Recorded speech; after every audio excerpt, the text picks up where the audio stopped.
Então, uma as previsões do Kurzweil, nós chegaremos ao ano de 2025 atingindo a capacidade do cérebro humano com um dispositivo de $1.000. Vejam, aquela ideia de relação da capacidade com a diminuição do preço, né?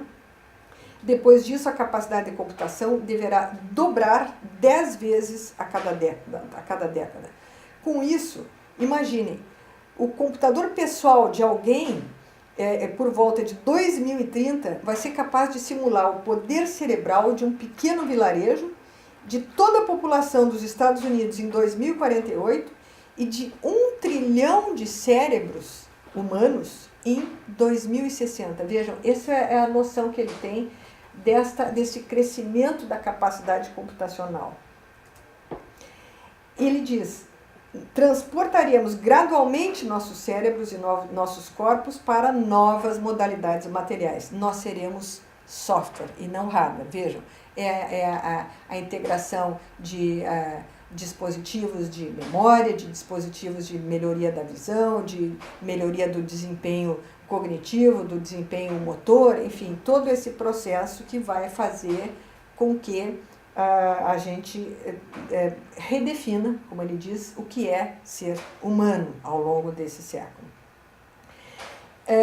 Vejam, estou retomando aqui aquela ideia de contexto que nós tínhamos, né, da simbiose dos humanos com seus artefatos, de todas essas coisas que vão acontecendo com a gente, podendo tomar consciência desse processo ou não, né?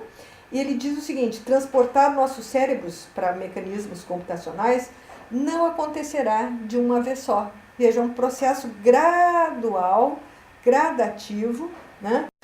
Para que no final a essência do nosso pensamento, do modelo mental de pensar, do design do cérebro humano, tenha migrado completamente para a nova maquinaria, que, na opinião dele, é mais capaz e mais confiável. Antes de 2030, haverá máquinas com vontade própria, representando seus próprios fenômenos mentais, né, no sentido de consciente como capaz de representar a si mesmo os seus fenômenos conscientes, os seus fenômenos mentais internos, né? Antes que a gente... Não, mas isso não é possível e tal, ele diz o seguinte: ele não discute se serão ou não, ele discute que as máquinas vão nos convencer de que são conscientes, que ela tem a sua agenda própria a nosso respeito. Ele se refere inclusive ao teste de Turing, né, quando a gente tem que identificar se quem está do outro lado de uma comunicação velada é uma máquina ou um ser humano. Ele diz que a máquina será perfeitamente capaz de enganar o teste de Turing. Ele diz o seguinte: acabaremos acreditando que as máquinas são conscientes, assim como acreditamos isso entre nós, uns dos outros humanos. Então, vejam, como a questão é da nossa capacidade humana de estabelecer uma relação com aquele processo, né? Então, nós sentiremos empatia com os sentimentos e conflitos que as máquinas nos informarem que estão tendo, independente das máquinas estarem tendo ou não. Nós, humanos, temos essa capacidade de projetar essa empatia, né? Porque todo o processo da máquina, das mentes das máquinas, eles são baseados e serão cada vez mais baseados no processo humano, no projeto, no design do pensamento humano. Então, as máquinas irão incorporar qualidades humanas e afirmarão ser humanas. E nós acreditaremos nas máquinas. Ok? Essa ideia aí eu coloco de novo para vocês aí, o Nicoleles falando: o cérebro representa a máquina internamente como uma extensão do seu corpo. Então, vejam, a questão do Kurzweil não é que as máquinas farão uma coisa ou outra, é que os seres humanos, na sua simbiose com as máquinas, vão produzir a crença relativa a essas questões. Ok, pessoal? Bom, para finalizar, coloco para vocês um conceito que acabou sendo importante para o Kurzweil, que é o da singularidade, que é exatamente um momento histórico que é irreversível, onde esta mudança de paradigma, dessa simbiose homem-máquina vai acontecer. A ideia dele é ao redor de 2020. Se vocês procurarem pelo termo, tem bastante coisa sobre singularidade, porque realmente virou uma ideia bem disseminada. E como sugestão de leitura, é uma ficção do Richard Clarke, que se chama Breakpoint.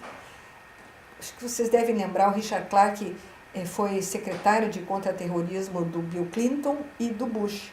Depois da invasão do Iraque, ele saiu do governo Bush, foi um dos primeiros que saiu, e escreveu um livro até criticando a situação, chama-se Contra Todos os Inimigos. Depois de ter saído, ele começou a escrever ficção, portanto, ficção de alguém que tem um conhecimento bastante importante. Nesse livro, Breakpoint, ele usou praticamente todas as ideias do Kurzweil, tanto das ideias tecnológicas, ele cria uma situação de atentados, uma associação de atentados, quanto do temor desta singularidade, né, das pessoas querendo se posicionar contra ou a favor, ou apressar, ou basicamente atrasar o que seria esse processo de singularidade. Então eu sugiro para vocês essa leitura. Infelizmente esse aqui não está traduzido ainda, eu acho que esse livro será traduzido em breve, até porque ele coloca esse processo dentro de uma dimensão geopolítica do século XXI, e a autoridade de quem esteve dentro do governo norte-americano, portanto ele tem ideia do que está dizendo, no sentido de que este processo todo de mudança de paradigma, da relação, desta simbiose entre os homens e as máquinas, seria um próximo estágio da competitividade tecnológica norte-americana, que seria um fator relevante dentro do desenho da competição tecnológica e, portanto, política e econômica das nações. Então, sugiro para vocês, e com isso eu concluo a nossa apresentação,